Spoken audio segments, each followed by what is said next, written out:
Okay guys, so in today's video, we're going to do a round 3 preview of the upcoming series between the Habs and the Golden Girl Knights. We're going to take a look at both rosters side by side, we'll do a little comparison of both teams, and we'll try and have some fun along the way. I also posted a poll earlier, as I was, trying to get an idea of how you guys are feeling right now about the upcoming series. So, after we're done going over the line comparison, I will show you the results so far and see where you guys stand. And if you don't like hearing a guy butcher names or make fun of names, then you might want to get the hell out of here, because I'm addicted to that sort of thing. But first, before we begin, if you guys are a fan of the Habs or you've got a dog that cheers for the Habs, please consider giving that dog a milk bone and subscribing to my channel, as I upload hockey content daily and would really enjoy having some more you grasshoppers and puppy dogs tag along for the ride. Okay, so first I want to start off by saying that this is going to be a difficult series for the Habs. I know what you're thinking. I've said this every round so far, but come on. It's Vegas. It's going to be tough. I think it's going to be much more difficult than the Leafs series, and definitely more difficult than the series against the Jets. As these Golden Shower Knights, I tell ya, they've got a pretty deep team, and we're going to start things off here by having a little peekaboo at the lineups side by side.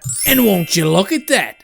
Bam! There she is, boys. Focus, okay? Look at the lines. And quit looking at Michelle Therrien's Bologna locker. So, line 1 for the Habs, or at least the line that is always listed as number 1, is the line that I have been referring to as the Steve Irwin shutdown line, okay? We've got Phil Deneau centering Arturi Lehkonen and Brendan Gallagher. And these guys, along with Jake Evans, have done a wicked job shutting down the top lines of other teams. They have been getting the job done out there, annoying the hell out of everybody. So, let's hope they can continue this during this round against the Golden Knights. On the other end of the shtick, we've got the Vegas Golden Knights top line. Now get a load of this. Centering that line is Chandler Stevenson. Whoa, hold on here. Wait.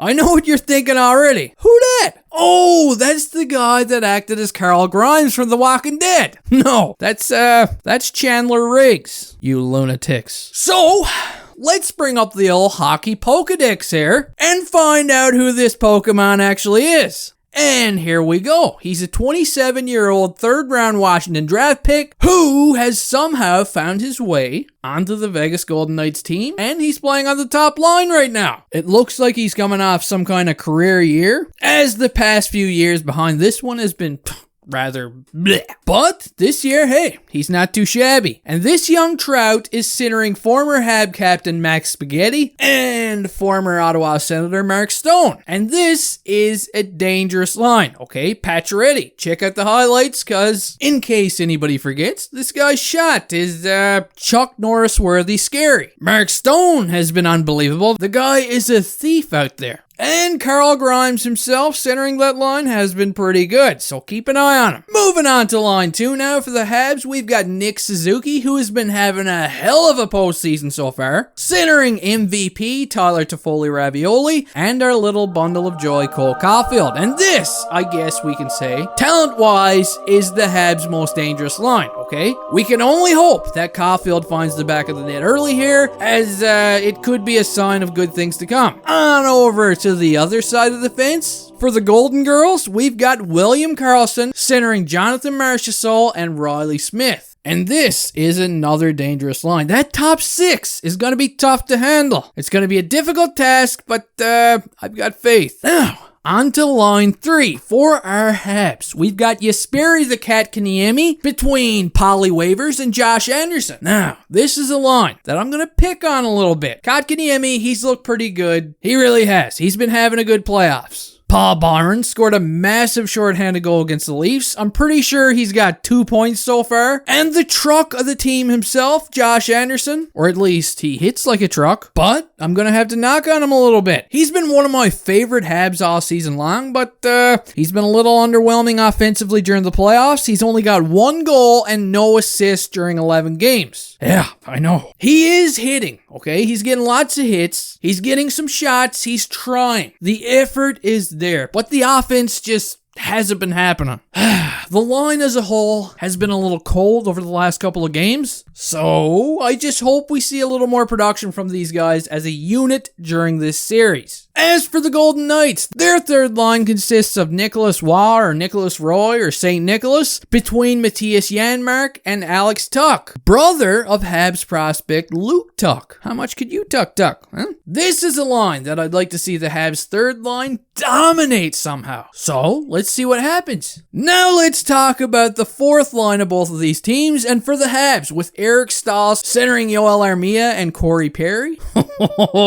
These guys have been the most productive line they've had. And it's the fourth line! Pretty crazy shit. Eric Staal has been a beast, which still, it's got me in shock. Scory Scary has been a nightmare for opponents during the playoffs. And one-man Armia has been putting on a clinic out there. And this is a line, again, that I'm hoping will dominate the Golden Knights' fourth line. And if we take a look over there at the enemy, they've got Keegan Coleslaw. Hey, man, they've got some coleslaw. Alongside Will Carrier and psychopath Ryan Reeves. That's a bruising fourth line for sure. Reeves is going to be a handful to deal with. But if they're matched up against the Habs fourth line, no excuses. Like, I want to see the Habs top six compete hard against the Knights top six, but I would just love for the bottom six guys to really grind out some big goals again during this series. Now, with the forward lines out of the way, let's get a good sniff of the defense pairings. The Habs' first unit is Ben Sherratt paired with Shea Weber, and I mean, you can't really complain about what these guys have done so far during the postseason. They've been getting the job done. And the Knights' first defensive pairing is Alec Martinez alongside Alex Pietrangelo, who kind of sounds like a long-lost Ninja Turtle, but don't let that Ninja Turtle talk fool you. He's a wicked two-way defenseman, and he is going to be their guy on the back end that'll be pretty frustrating to play against. The second unit for the Habs is listed today is Brett Kulak paired with Joel Edmondson. Now, don't be shocked if we see Jeff Petrie back in the lineup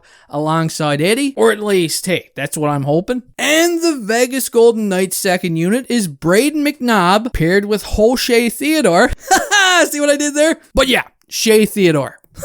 Calm down. And the third unit for the Habs is Alexander Romanov paired with Gus, while the Knights have Nick Holden paired with Zachary Browncloud. So, what do you guys think of the defense pairings, huh? Who's got the edge here? Let me know in the comment section, but now it's time to talk about goaltenders. And for a lot of people, this is what they've been waiting for a long time, okay? Carey Price is going head-to-head, locking horns with none other than Marc-Andre Oriole Fleury. And this is gonna be special. Two good veteran goaltenders squaring off in round 3 of the playoffs.